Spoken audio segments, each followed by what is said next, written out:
Muy bien, pues vamos a empezar con esta sesión número 17. Estamos ya por terminar el primer módulo que se refiere a la teología dogmática, que son aquellas verdades que Jesucristo pues, nos ha revelado, Dios nos ha revelado y que la Iglesia, como depositaria de ese mensaje, pues nos transmite con toda fidelidad y con toda garantía de que es la palabra de Dios, que es el mensaje de Dios, que Jesucristo, pues en esa alianza nueva y eterna, pues nos ha dado. Entonces conocemos pues esta realidad, estas verdades que creemos y que buscamos poner en práctica. Ya pasaremos a hablar de la teología sacramentaria, que es esas ayudas en la que tenemos un encuentro personal con Cristo para fortalecernos y lograr hacer vida eso que la Iglesia y Jesucristo nos propone. Y esa vida, pues hablaremos en el tercer módulo, al hablar de la teología moral. Bueno, y hemos dedicado varias sesiones ya a hablar del Espíritu Santo, a hablar de la Iglesia. ¿Por qué? Porque, pues, a fin de cuentas, la iglesia somos nosotros. El mensaje de Jesucristo se transmite y se conserva, se transmite en la iglesia, y la iglesia es Cristo, y la iglesia somos nosotros que somos el cuerpo de Cristo. Y como ya hemos comentado, no confundamos la iglesia con el Vaticano, ¿no? Con, pues, la curia romana.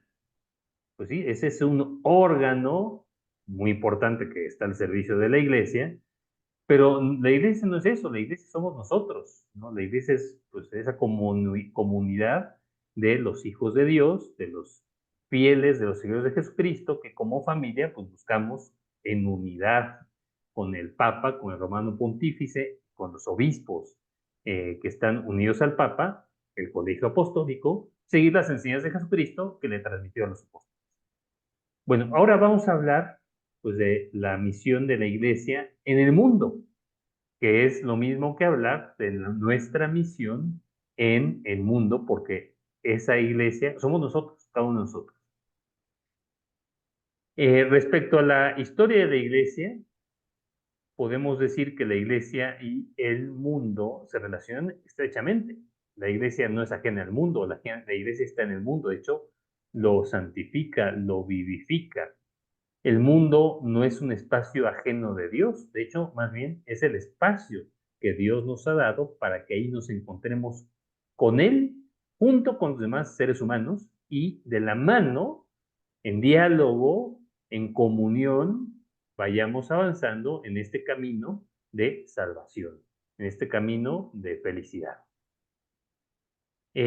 Ahora, el sentido del mundo no se agota en lo terreno, en lo material, que pues, es uno de los peligros en que hemos vivido actualmente, ya desde hace varios decenios, por no decir desde hace un siglo, en donde se presenta un materialismo, en donde parecería que el desarrollo tecnológico, científico, tecnológico, es lo importante y es lo que está dejando de lado a la fe, a la religión, ¿no? Que pues es lo que había antes como respuesta a muchas incógnitas, pero ya la técnica moderna no es simplemente pues para tenerla pues, en las conciencias, si acaso, por no decir que pues prácticamente habría que eliminarla.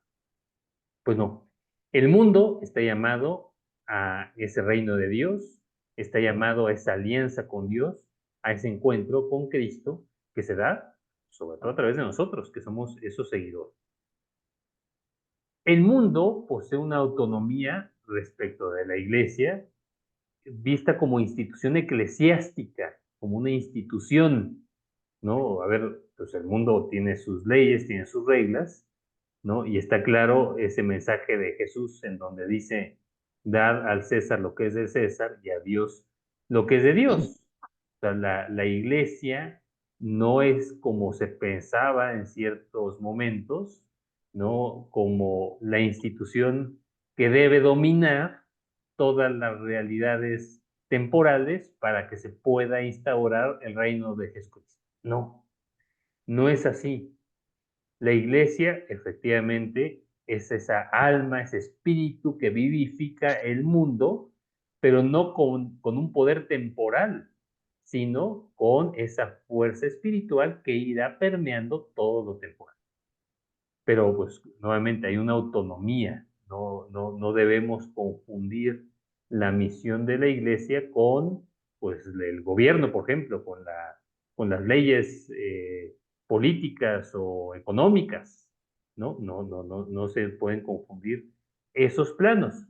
Sin embargo, tampoco es que estén, totalmente ajenos, ¿no? Porque nosotros, como cristianos, como hijos de Dios, tendríamos que estar influyendo para que las leyes, la política, la economía, sea una economía humana, cristiana, no desde el punto de vista eclesiástico, sino desde el punto de vista profundo, teológico, es decir, pues Dios es el creador y Dios ha puesto todas esas leyes para el bien nuestro. Y nosotros esas leyes materiales, vamos a llamarle así, humanas, tenemos que darle ese espíritu, esa alma, que es el alma de Cristo, que es el alma de Dios. En la visión cristiana del mundo, todo es don de Dios, todo está previsto por Dios y el mundo está llamado a hacer un camino para conocer a Dios, para amarlo y para amar al prójimo, sirviéndolo, ayudándonos, para vivir en armonía, para tener cada vez más bien común. Si no se está dando, no es porque Dios no lo quiera, es porque nosotros los hombres nos alejamos de Dios, porque no estamos siguiendo ese plan salvador que nos debería de llevar a la felicidad, a la armonía, a la plenitud. Y entonces se mete el egoísmo, se mete el orgullo, se mete la soberbia, se mete el individualismo, se meten pues así que ese pecado de soberbia, de querer ser como Dios o de poner a Dios entre paréntesis. Y pues el resultado es pues el aislamiento, la lucha de poderes, la lucha de clases, las desigualdades, que pues son pues, tremendas, son aberrantes.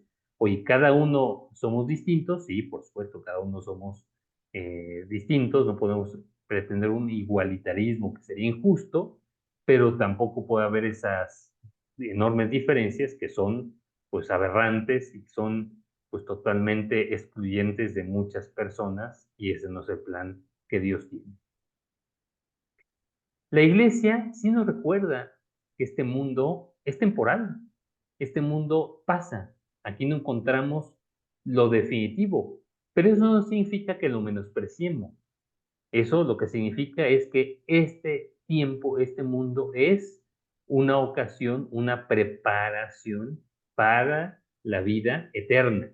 Pero nos toca a nosotros perfeccionarnos, perfeccionando nuestro entorno, la naturaleza y sobre todo a las demás personas que están en contacto con nosotros. Lo que hacemos los hombres requiere ser mejorado, completado y transformado por Dios, contando con su gracia. Y es donde entra pues, todo el tema de la teología sacramentaria. Si estamos en contacto con Dios, viviendo su gracia, pues estaremos trabajando con no solamente una visión humana, sino con una visión sobrenatural.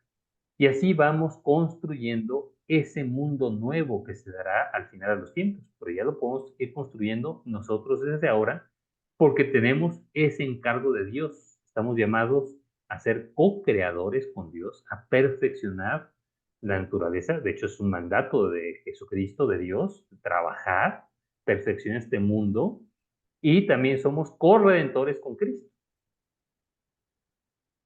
La iglesia también se ha ocupado desde el inicio de las cuestiones sociales y temporales, de aliviar las necesidades, la pobreza, la falta de educación, las enfermedades, por supuesto que se ha ocupado porque nos interesa. Eh, Cuando se dan estas situaciones dolorosas, muchas veces injustas, es muy difícil que alguien con hambre, alguien abandonado, alguien solo, pues pueda tratar a Dios, pueda estar cerca de Dios, ¿no? La iglesia lo que busca es remediar, colaborar para que ese mal, esas enfermedades, esas injusticias se subsanen y que la gente encuentre a Dios, incluso muchas a través pues, de la enfermedad, de la invalidez, de la ancianidad y distintas situaciones que no son de suyo malas, sino que son realidades que también estamos llamados, pues, a descubrir su valor profundo. Oye, es tremendo que me falte, pues, algo que los demás tienen. Claro que es tremendo, pero lo corporal no es absoluto, no es lo más importante. Siendo muy importante, no es lo más importante. Las consecuencias del pecado pueden llegar a constituir estructuras del pecado, como han denunciado, pues, los papas últimos.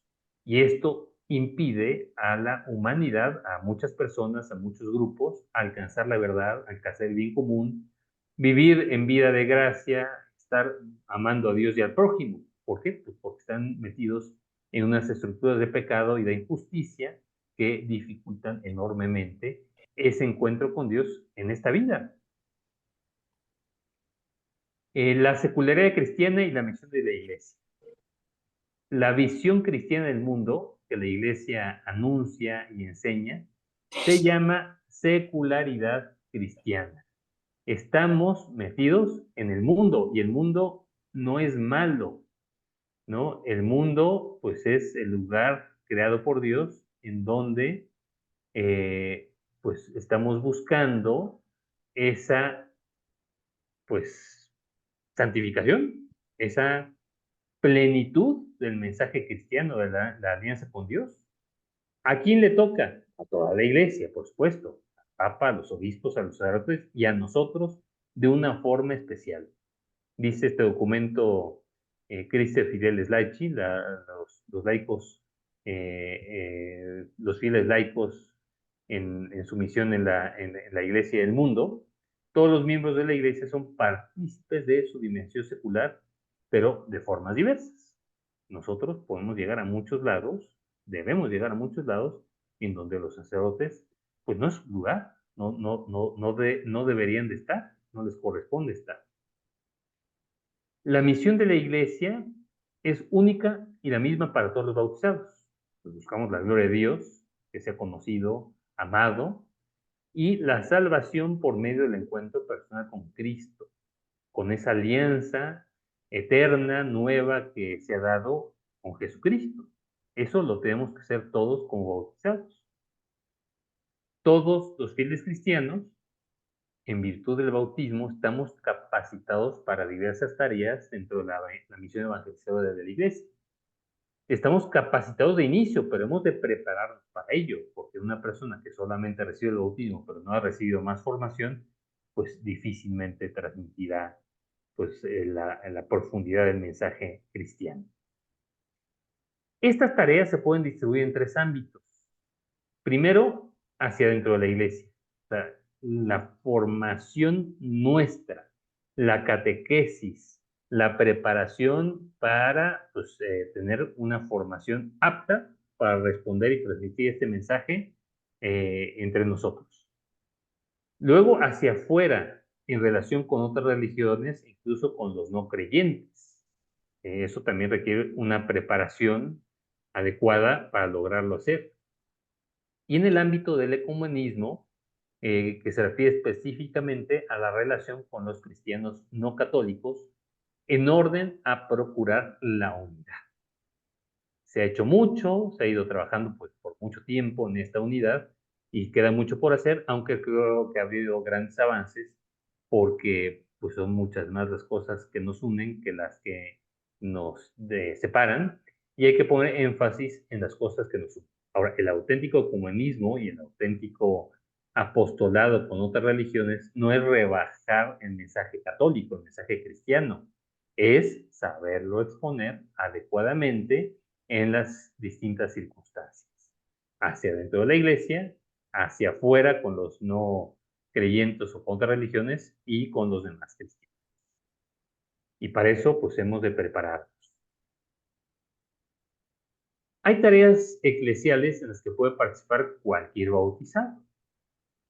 De fe, transmitir la fe, como es la catequesis o la enseñanza escolar de la religión.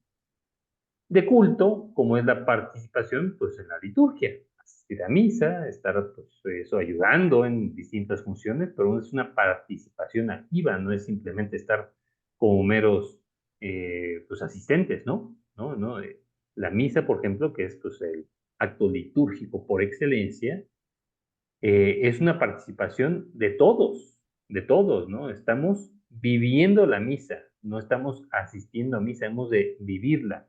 Tanto el sacerdote, que tiene una importancia clave, pues porque es Cristo en ese momento, como los fieles laicos que asistimos porque somos cuerpo de Cristo y estamos identificando con Cristo.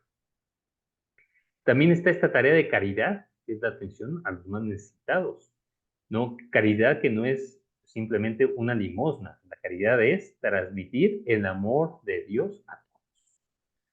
Y cuando voy a hacer una obra de misericordia, ¿cómo estoy transmitiendo ese amor de Dios con esa persona necesitada? La realidad es que muchas veces ellos son los que nos dan más enseñanzas de cómo llevar la pobreza, la enfermedad, ¿no? El aislamiento, pero hemos de plantearnos cómo transmitimos ese amor de Dios.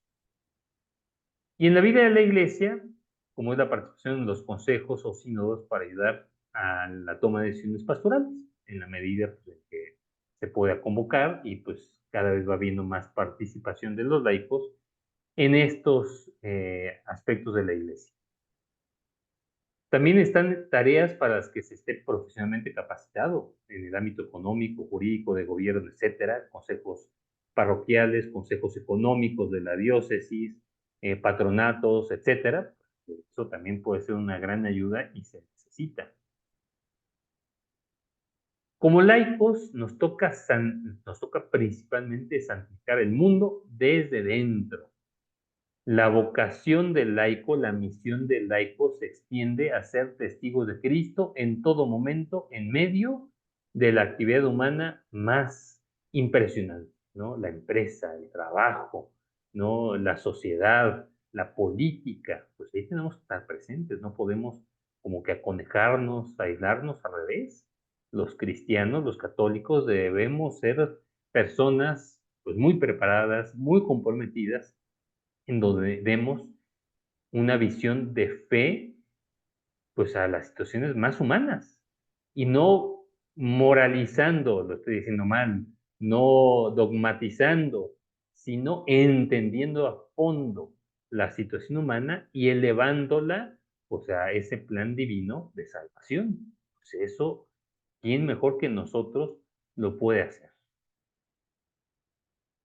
Toda la misión de la Iglesia tiene como centro la caridad, el amor de Dios al prójimo, pues es importantísimo, especialmente con los más necesitados, ¿no? Y ya desde Jesucristo, pues nos instruía, ¿no? En atender a los pobres. A la vez, de darnos cuenta que lo principal es Cristo mismo, ¿no? Lo principal es la persona de Cristo.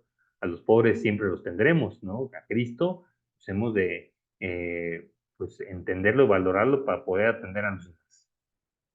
Un hombre o una sociedad que no reaccione ante las tribulaciones, injusticias y que no se esfuerce por aliviarlas,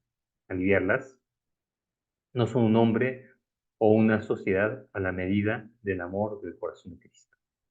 ¿No? Por eso lo principal es estar unidos a Cristo, conocer a Cristo, y entonces podremos transmitir su fuerza, su amor a todas las personas.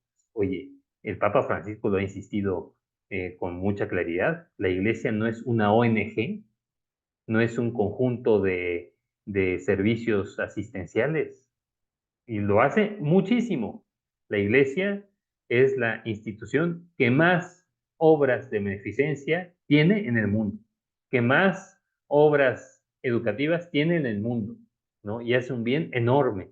Pero la iglesia no es una ONG, la iglesia es Cristo y hemos de ser cada uno de nosotros Cristo, que a través de esas misiones, de esas instituciones educativas asistenciales, estemos transmitiendo el amor de Dios a los demás. Ahora, esto lo hacemos los laicos con total libertad y con total responsabilidad, ¿no? El laico no es como una longa manus, ¿no? Un instrumento, un juguete, este, pues una herramienta de, eh, de los sacerdotes o de los obispos, ¿no? No lo es, ¿no? El laico tiene una misión específica en el mundo. Laicidad se entiende que el Estado es autónomo respecto a las leyes eclesiásticas, ok, correcto, no, ese término pues no está mal. Laicismo pretende una autonomía de la política respecto al orden moral y al signo divino y tiende a encerrar la religión en la esfera privada, ¿no? No confundamos todos los conceptos, la laicidad es correcta, ¿no? El laicismo es perjudicial porque lleva a separar, a encerrar injustamente, erróneamente, la religión en el ámbito meramente privado, pretendiendo que no tenga ninguna repercusión en la sociedad, lo cual, pues, como ya vimos, pues no debe ser así. Una sana laicidad evita dos extremos: la imposición por parte del Estado de una moral que pues es ajena al plan de salvación, eh, podríamos decir que pues, se está convirtiendo en una pseudo religión, el gobierno, el Estado, no pretendiendo tener un laicismo equivocado, pues hace esto. Y pues el otro extremo sería su rechazo de los valores morales que provienen de ámbitos culturales o religiosos, que son de libre pertenencia y no deben ser gestionadas desde el poder político, ¿no? Pues esto pues habría que tenerlo claro y evitarlo. En la historia de la iglesia se han dado situaciones de uno u otro lado, ¿eh? Tanto la iglesia, entendida como institución pretendiendo controlar cuestiones temporales políticas, como el gobierno, ¿no? Reyes o autoridades pretendiendo controlar a la iglesia. Entonces, esto pues no es lo correcto. En la relación institucional entre la iglesia y el Estado, que cada una tiene sus funciones, sus fines, pero no deben ser fines contrapuestos, porque pues, a fin de cuentas ambas instituciones les interesa el bien común. Esta separación comporta pues un sano entendimiento de la naturaleza de los fines de cada institución, pero que haya una armonía, una sana colaboración. Qué bueno que haya una separación, porque la revoltura es muy perjudicial, pero que no haya un conflicto, que no haya una contraposición, que no debería de haberla, para nada, al revés, ¿no? Debería de haber una sana colaboración. La Iglesia contribuye a la recta ordenación de las cosas temporales, de modo que sirva al hombre para alcanzar su fin último y no lo desvíe de él, lo cual, pues, oye, si todos los católicos viviéramos plenamente nuestra fe, pues este mundo sería muy distinto, ¿no? Y pues muchas injusticias que hay, pues no las habría. Los medios que la iglesia utiliza para llevar a cabo su misión son principalmente espirituales: la predicación del evangelio, la administración de los sacramentos, la oración, lo cual no significa que la iglesia no pueda hablar de distintos aspectos que afectan pues a la sociedad, a la humanidad y a los cristianos, como son pues el matrimonio, como es la familia, como es la educación. También la iglesia pues no somos ángeles, requiere utilizar medios materiales, conformes al Evangelio, adecuados a la naturaleza de sus miembros, que son personas humanas, como dice pues, el libro de los Hechos de los Apóstoles, como dice la primera carta a Timoteo. Y también necesita independencia para realizar su misión en el mundo, pero no un predominio de carácter político o económico, ¿no? Y bueno, el hecho de que la iglesia tenga ese espacio que es la Ciudad del Vaticano, antes estaban los estados pontificios, que se veían necesarios pues para garantizar la autonomía de la iglesia. Sin embargo, pues eso ya no es válido, ya no es así. Pero sí necesita esta independencia que pues, ahorita la tiene la iglesia pues para poder realizar su misión en el mundo. El fin del Estado es el bien común temporal de la sociedad civil. Y este bien no es solamente material, porque el ser humano no es pura materia, sino también espiritual, pues los miembros de un país o de un estado pues somos personas que tienen alma y cuerpo. Y esto debe reconocerlo, pues, el Estado. El progreso social requiere de bienes de carácter espiritual, como son la paz, el orden, la justicia, la libertad, la seguridad. No son solamente tecnologías o bienes materiales, son también bienes espirituales que el Estado debe, pues, buscar. Y estos bienes espirituales solamente se alcanzan cuando se ejercen las virtudes sociales que el Estado debe promover y tutelar. A la vez, el Estado, en esa comunicación, en esa armonía con la Iglesia, pues debe respetar la libertad religiosa. La Iglesia no puede ni debe sustituir al Estado, pero tampoco puede ni debe quedarse al margen en la lucha por la justicia, porque pues es de interés para ambos, ¿no? Que haya justicia, que haya pues esos bienes espirituales. Y la Iglesia, por lo tanto, tiene el derecho y el deber de enseñar sus doctrinas sobre la sociedad, ¿no? Lo puede hacer y lo debe hacer. Ejercer su misión entre los hombres sin trabas. Dar su juicio moral incluso sobre materias referentes al orden político cuando lo exijan los derechos fundamentales de la persona o la salvación de las almas. Y esto, si se fijan, la Iglesia lo hace hablando a todos los hombres.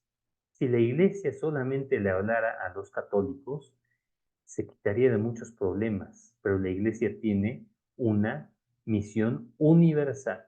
Le habla a católicos, a cristianos y a no católicos y no cristianos. Y eso, pues a muchas personas les incomoda, pero esa es su misión, la misión de la Iglesia. Un aspecto importante de la relación de la Iglesia y el Estado es este derecho a la libertad religiosa. Velar por el respeto de este derecho es velar por el respeto del entero orden social. O sea, cada quien es libre de creer y de practicar la religión pues, que tenga, ¿no? Y pues eso está bien. No puede imponer una única religión, aunque sepamos nosotros que la religión que tiene la plenitud de la revelación y la plenitud de la verdad, pues es la religión católica. Pero pues eso no nos da el derecho, de una equivocación, de querer imponer a los demás esta religión o cualquier otra, ¿eh? ¿No? Pues eso creo que la iglesia lo ha ido entendiendo muy bien. Ha habido otras épocas, hay que entender también el contexto histórico-cultural, en donde pues, se ha puesto a la religión católica como la única, ¿no? Y se ha exigido, pues, no adecuadamente, pues, a las personas que crean en la religión que se bauticen forzosamente. Eso no es correcto, ¿no? Debe haber libertad y debe haber, pues, un auténtico deseo de acercarse a Dios. Bueno, esto el Estado debe promoverlo y debe garantizarlo, ¿no? Así que como los católicos tengamos esa libertad de vivir, promover nuestra fe, también el resto de las religiones tienen todo su derecho de vivirla. Religiones, lógicamente, que vayan de acuerdo al bien común y a la naturaleza humana, ¿no? Una religión satánica, pues no puede ser tolerada, autorizada por el gobierno. No, no fomenta el bien común, no fomenta, ¿no? La auténtica libertad y la verdad, ¿no? Y lo mismo podría pasar pues con otros tipos de sectas que pues son engañosas y que pues han llevado a situaciones trágicas, ¿no? Como son suicidios colectivos, pues eso no se podría permitir, ¿no? Lógicamente, ¿no? Pero pues todas las demás religiones pues, históricas, aprobadas, comprobadas de que pues hacen el bien, no tienen por qué prohibirse. Y bueno, aquí les dejo algo de bibliografía. El Catecismo de la Iglesia, pues, es muy interesante todo lo que menciona. El Concilio Vaticano II habló mucho sobre esto, la Constitución Apostólica, la Constitución Conciliar Gaudium et Spes, esta declaración Dignitatis Humanae, muy importante, Y este documento que ya comentamos brevemente de la misión de los laicos en la Iglesia y en el mundo, Christi Filialis Laici, de Juan Pablo II, muy bueno. Y luego también lecturas recomendadas, pues está de la Congregación para la Doctrina de la Fe, esta nota sobre algunas cuestiones relativas al compromiso y la conducta de los católicos en la vida pública. Pues hay que tomarnos en serio pues esto. Está fácil, no está fácil, pero pues tenemos que saber hacerlo. Y la homilía de San José María, Amar al mundo apasionadamente, pues es muy bonita, muy clara al respecto. Y bueno, también están estos números del compendio de la doctrina cristiana, perdón, compendio de la doctrina social de la Iglesia. Es también un documento muy bueno, muy grande, es un libro de consulta, no es tanto un libro como para leerlo, que vale la pena pues acudir a él. Pues muy bien. Déjenme detener la grabación.